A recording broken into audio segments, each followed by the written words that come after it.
Good morning. This is of course Dr. Jimmy again, and I must first apologise.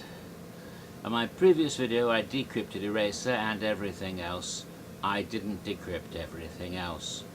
No, there was something left to decrypt, which I had forgotten about. You may recall that I was pondering near the end there, trying to remember something, but I couldn't quite seem to figure out that there might be something else left to talk about. There was actually, and I would like to thank Ferox over at Horror Night Nightmares for pointing this out to me. In fact, when he did so, he clearly indicated that he knew what I was getting on about, which means there's a cookie for you somewhere. I don't have it, but you'll probably find it somewhere someday, maybe on the beach. Now, you're probably wondering what I'm talking about. Well, back in July, on the 12th of July, I posted a rather weird video called Wait, What? Cryptic or Not? And it was rather strange. I said a lot of odd things, and very weirdly, I was not even speaking in my usual phony British accent. No, I was speaking in an entirely different phony accent. A sort of weird, half-assed attempt at a California surfer dude type of thing. Very bad Keanu Reeves impression, and that in itself was a bit of a clue, you see. Yes, because what no one really seemed to comprehend, except for Ferox obviously, because he mentioned it, is that video was indeed not about Orlando at all. No. It had nothing to do with Havoc, Dogs of War, or anything else. It had to do with California, with Hollywood. It was a cryptic video for the 6 mazes over there in Hollywood, which I had known about by that point, and I was going to throw some clues out for our left coast brethren. And essentially, if you recall, I said there's something we already know about. Well, that was obvious. That was Evil Dead, remember? Because the Blu-ray, which had been leaked, told us that there was going to be a maze in Hollywood and a house in Orlando. So we already knew about that even before the reveal. And then there was that which we'd already seen before. Well, of course, the maze in Hollywood and a house in Orlando last year, The Walking Dead. So therefore, the second maze in Hollywood this year, The Walking Dead, something which had been seen before. And hey, is that Darth Maul? Remember that? Yes, actually it is Darth Maul.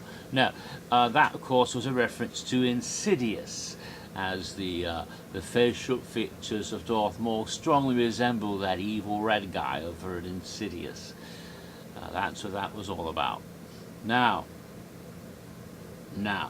what you didn't understand, there was some person, I think KJB Henry or something, who figured the Darth Maul and Insidious connection, but they didn't figure out that we're talking about Hollywood. So that was the problem there. So that's what that was. The Insidious into the further maze was the Darth Maul Keanu kind of joke. So what about the others? There were 3 more, aren't there? Yes. The reference to, I knew there was going to be a train, but I didn't know it was going to be insane. Well, that was a bit of a deliberate red herring, wasn't it? Making people think of Havoc. And it didn't help that I was wearing the Super Soldier Program t-shirt. The Super Soldier Program t-shirt was not selected by me to wear as a red herring for the video. No.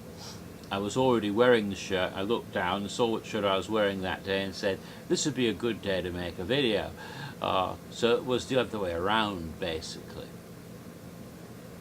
I don't pick the shirts for the videos, but maybe the shirts might influence my decision on what I'm doing on video that day, you see.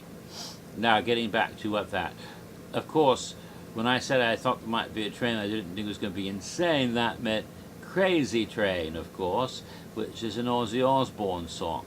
I chose that one because Ozzy Osbourne was the lead singer of Black Sabbath during the golden era of that band, and I knew that that would be featured prominently, not the Crazy Train song, but Ozzy and the Ozzy era of Black Sabbath would be featured in the maze, the Black Sabbath maze, which now we know is called Black Sabbath 13 3D. I think a couple of people got an Ozzy Osbourne reference, but didn't quite understand that we were still talking about Hollywood. That's like a Mystique Freak. She understood Ozzy, but she didn't know why. So, no cookie there. Ha! At least once you don't get a cookie. But you get a bat. You can bite the bat. Bat-shaped cookies are good. All right. Let's see. And what was the? Let's see. Was that? Let's see. That was 1, 2, 3, 4. Yes, there's 2 more. Talking about with the little marshmallows. Obviously talking about a cup of cocoa, or in this case, a cup of cocoa. The way. But actually, the Hispanic boogeyman El Cocoy is also known as Coco. Now, you can look this up. Coco is actually the older original name, and it goes back. My God, that character goes way back into ancient Iberian history, before there was a Spain or a Portugal, and they were all different. That peninsula there. It's a very ancient Celtic thing, going back to pre-Visigoth, all the way back to the old Celts who lived in that area first, and it's linked to the myth of Jack-o'-lantern in Ireland. There's a similar type of thing. So it's a very old. It goes to an old Celtic word for the skull, Coco.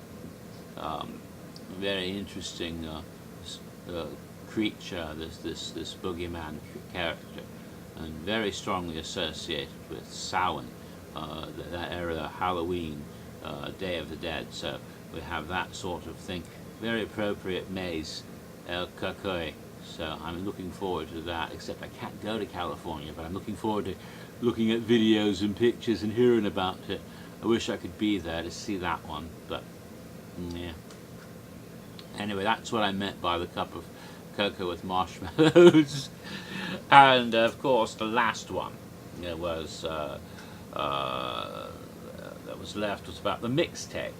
Well, of course, that should be obvious now. The mixtape of greatest hits refers, of course, to the Universal Classic Monsters remix once again. So resurrected. So there you have it. That is what the whole thing was about. It was about Hollywood.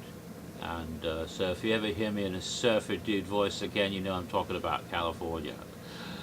Until my next adventure into insanity, I now say toodles.